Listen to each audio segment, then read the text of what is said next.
141 मतांनी निसटता विजय झाला आणि तोही बोगस मताचा विजय झाला। आणि आज रोजी सुद्धा हाच प्रकारे घाटाखालचे काही गावं आहेत, आव्हा असेल, थड असेल, दहीगाव असेल, या ठिकाणाहून क्रुझर भरून एक बोगस मताचा कारभार या ठिकाणी चालवलेला आहे।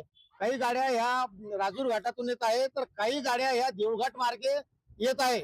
पोलीस प्रशासन याच्यावर कुठल्याच प्रकारचा गंभीरता घेत नाही आणि लोकशाहीला काळीमा फासण्याचं हे काम या ठिकाणी आता होत आहे। आम्ही पोलीस प्रशासनाला तसा निवडणूक विभागाला या बाबतीत माहिती दिली, ठाणेदार साहेबांनाही सुद्धा या ठिकाणी सांगितलं, परंतु या ठिकाणी जे जे काही बोगस मतं येत आहे हे लोकांना थांबवण्याचं काम आमचे कार्यकर्ते निश्चित करतील।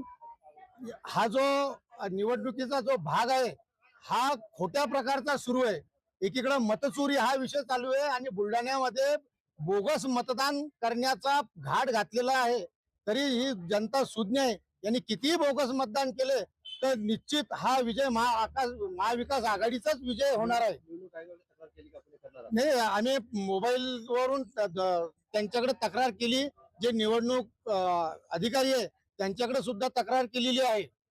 किती मतदार आढळले आतापर्यंत किमान 20 ते 25 गाड्या या ठिकाणी आलेल्या आहे। मी स्वतः त्या गाड्या पकडल्या, 8 ते 10 गाड्या मी स्वतः पकडल्या। त्याच्यामध्ये काही महिला आहेत आणि त्यांचे व्हिडिओ सुद्धा मी घेतलेले आहेत। प्रशासनाकडे त्यांचे व्हिडिओ आहेत आणि त्यांच्यावर कारवाई करण्यासाठी आम्ही सज्ज आहोत। ते जर आता मी त्यांना आव्हान करतो, त्यांनी जर मतदान केलं तर त्यांच्यावर कारवाई केल्याशिवाय आम्ही स्वस्थ बसणार नाही। कोणत्या उमेदवाराच्या मतदान करायचं कोणत्या उमेदवार? शिवसेनेच्या उमेदवाराला मतदान करण्यासाठी या ठिकाणी आलेले आहे। बेमान जो व्यक्ती आहे हा नेहमीच बेमानी करतो आणि आता सुद्धा बेमानीच करण्याचा तो प्रयत्न करत आहे।